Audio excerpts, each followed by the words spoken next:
आगे बढ़ेंगे। आतंकी तहव्वुर से आज फिर एनआईए पूछताछ करने वाली है। एनआईए हेडक्वार्टर में राणा से सवाल जवाब किए जाएंगे। तो आज एनआईए ये पूछताछ करेगी आतंकी तहव्वुर से। ऐसे में आपको बताएं कि कल भी पूछताछ की गई थी, 18 दिन की रिमांड दी गई है। कल पहला दिन जब 4 घंटे तक पूछताछ चली है। और आपको बताएं कि तहव्वुर राणा जांच में सहयोग नहीं कर रहा था। सूत्रों के हवाले से बेहद बड़ी खबर, तहव्वुर राणा ने बीमार होने का बहाना बनाया। 18 दिन की एनआईए की रिमांड है, जिसके बाद आपको बताएं कि पहला दिन कल एनआईए की रिमांड में तहव्वुर राणा का, जहां पर तमाम सवाल जवाब उससे किए गए, लेकिन उसके बावजूद यहां पर सहयोग करता हुआ नजर नहीं आया। तबीयत खराब होने का बहाना बनाता हुआ नजर आया था। आज दूसरा दिन, आज भी सवाल जवाब किए जाएंगे। एक स्पेशल टीम एनआईए की, जो कि लगातार तमाम सवाल यहां पर तहव्वुर पर लगातार दाग रहा है। जिस तरीके से उसने 26/11 के हमलों को अंजाम दिया था, मास्टरमाइंड था, कौन कौन उसके साथ जुड़ा, क्या मंशा थी और किस किस ने सहयोग किया, ये तमाम सवाल जवाब उससे लगातार किए जा रहे हैं। लेकिन यहां पर सहयोग करता हुआ तहव्वुर राणा बिल्कुल भी नजर नहीं आ रहा है। 18 दिन की एनआईए की रिमांड, जिसके बाद आज दूसरा दिन और आज भी पूछताछ की जानी है। कल 4 घंटे तक पूछताछ चली और आज देखना होगा कि तहव्वुर राणा कितना सहयोग देने वाला है। हमारे सहयोगी सईद अंसारी और जावेद हुसैन हमारे साथ जुड़ गए हैं और दोनों के पास चलेंगे, बातचीत करेंगे। जावेद, सबसे पहले मैं आपके पास आऊंगी। एनआईए के रिमांड में पहला दिन था तहव्वुर राणा का, लेकिन सहयोग करता हुआ बिल्कुल भी नजर नहीं आया। और हमने देखा पहले भी अपनी जान को खतरा बता रहा था, भारत आने के लिए तमाम कोशिशें कर रहा था कि ना आए, और अब बीमारी का बहाना बना रहा है, सहयोग नहीं कर रहा है। आज दूसरा दिन है, क्या लगता है आज क्या होगा? और देखिए, शुरुआत में ही ये खबर आ रही थी कि तहव्वुर राणा से थोड़ी देर में पूछताछ होगी।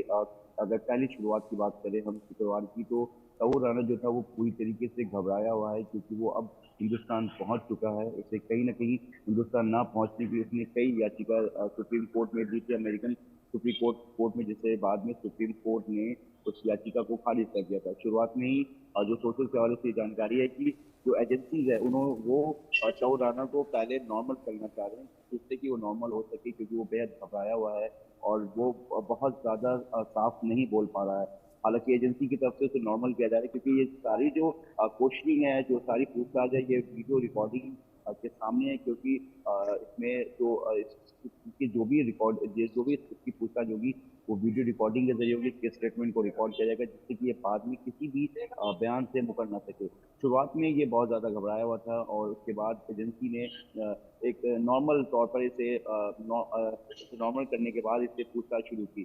शुरुआत में देखिए पता जो चला है कि 231 बार इसकी डेविड कोलमैन हेडली से बात हुई थी, जो कि इसका साथी है। डेविड कोलमैन हेडली और तहव्वुर राणा के बीच जब 26/11 मुंबई आतंकी हमला हुआ था, इसकी 231 बार कॉल हुई थी। और जैसा कि पहले भी ये जानकारी आ चुकी है कि हाफिज सईद के कहने पर ही डेविड कोलमैन हेडली जो है वो भारत आया था और 5 बार उसने भारत आया और उसके बाद उसने यहाँ पर रैकी की, और रैकी वो भी टारगेट रैकी की थी। उसके बाद तहव्वुर राणा जो है वो साल 2008 बिल्कुल जावेद, कल तो सहयोग देखने को नहीं मिला, अब देखना होगा कि आज सहयोग करता है या नहीं। आप दोनों के पास मैं वापस आऊंगी। एक और बड़ी खबर दर्शकों को दे दें, आतंकी तहव्वुर राणा पर आदित्य ठाकरे बयान देते नजर आए। तहव्वुर राणा को भरे चौक में फांसी देने की मांग की है। मुंबई में जहां आतंकी हमला हुआ वहीं फांसी दी जाए, कोई समझौता नहीं होना चाहिए। आदित्य ठाकरे भारत आतंक पर समझौता नहीं करता, ये संदेश जाए, ये बोलते हुए नजर आए। ये बेहद कड़ा संदेश, आइए आपको सुनवा भी दें। यही मांग है और मेरी भी यही राय है। कल भी मैंने ये कहा कि वो जो राणा अतिरेकी है, जो आतंकवादी है, उसे मुंबई के पब्लिक स्क्वायर में जहां 26/11 हुआ वहां फांसी दी जाए और जल्द से जल्द दी जाए। अगर ये तो प्रूवन है, यूएस में भी उसी के लिए पकड़ा था, हमें भी पता है, सब दुनिया को पता है, तो उसे जल्द से जल्द मुंबई में किसी चौक में या जहां 26/11 हुआ वहीं उसी इलाके में फांसी दी जाए। इस पे कोई निगोशिएशन हो नहीं सकता। सारे पार्टी मुझे लगता है सभी एक ही राय के हैं। और जैसे आपको याद होगा कसाब को फांसी दी गई, अफजल गुरु को पार्लियामेंट के अटैक के दौरान की फांसी दी गई, वैसे ही इसको भी फांसी दी जाए, लेकिन वहां नहीं, रास्तों पे दी जाए। तो जो भी आतंकवादी होगा उसे वो देखेगा कि भारत आतंकवाद पे निगोशिएशन नहीं करता। शाहिद, आपका रुख मैं करूंगी। आदित्य ठाकरे को हमने सुना बेहद कड़े बोल बोलते हुए नजर आ रहे हैं, कह रहे हैं कि फांसी दे दी जाए, वो भी भरी सभा के बीच में। देखिए, इससे पहले भी जो है अजमल आमिर कसाब को भी लेकर जो है ये बात कही गई थी, लेकिन अब जो कानूनी प्रक्रिया है, फांसी देने का जो सिस्टम है वो तो जेल में या फांसी घर में होता है, और उसके लिए भी एक कानूनी प्रोसेस। अब जहां बात तहावर राणा की जा रही है कि तहावर राणा को भी अब ऐसा है नहीं कि अभी लेके आया गया और बस फटाफट जो है सारी चीजें कर दी जाए। कुछ चीजें जो है जितने भी, चाहे आदित्य ठाकरे हो या अभी देखिए संजय राउत का भी बयान जो रहा है, उसमें भी बयान से आप देखिए कि उनका कहना है कि दूसरे लोगों को क्यों नहीं लेकर आए, कुलभूषण जाधव को क्यों नहीं लेकर आए, इस तरह की भी बातें सामने आई है। अब तहावर राणा को लेकर जो बातें सामने आ रही है, तहावर राणा से सबसे पहले कि अभी इस पूरे मामले में जो है तफ्तीश, और तफ्तीश के बाद ये भी तो पता चले कि और कौन कौन से लोग शामिल हैं। अब फांसी दी जाए, लेकिन अभी कुछ न्याय प्रणाली है उसका भी जो है ख्याल रखना होगा। बात तो सही है, हर एक की वही मांग है कि आतंकवाद के खिलाफ कोई समझौता नहीं होना चाहिए, और समझौता हो भी नहीं रहा है। यही वजह रही है कि अजमल आमिर कसाब को जो है फांसी के तख्ते पे पहुंचा दिया गया।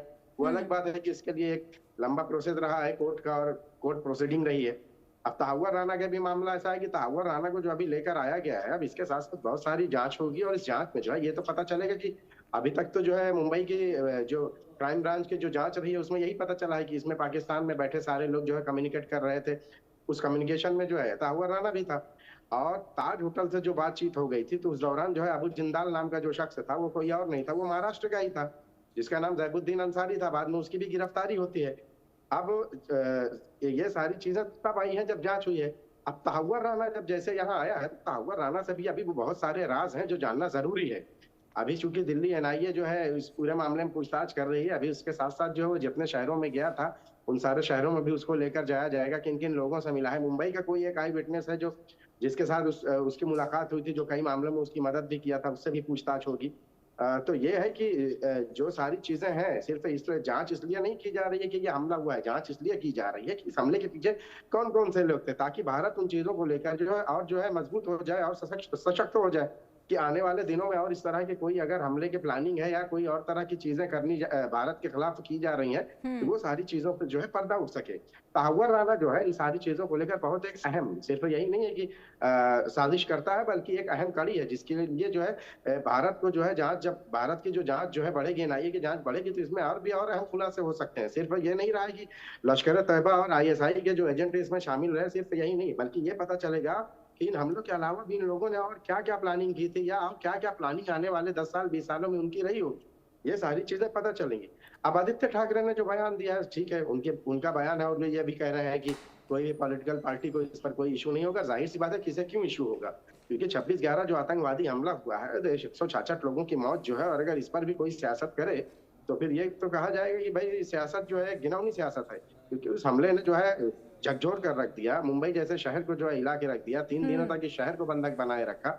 तो अब आदित्य ठाकरे का जो बयान है कि उस जगह पे फांसी दी जाए, भाई न्याय प्रक्रिया ऐसी नहीं है कि भाई एक सियासी शाहिद, लीडर की लगातार कार्रवाई जारी है, कर दी लगातार पूछताछ भी जारी है। ऐसे में तमाम राज हैं जो कि अभी उगलवाना बाकी है। हालांकि अभी सहयोग यहाँ पर नहीं कर रहा है तहव्वुर, अब देखना होगा आगे पूछताछ में क्या होता है। आप दोनों का बहुत शुक्रिया हमारे साथ जुड़ने के लिए, तमाम जानकारियां साझा करने के लिए।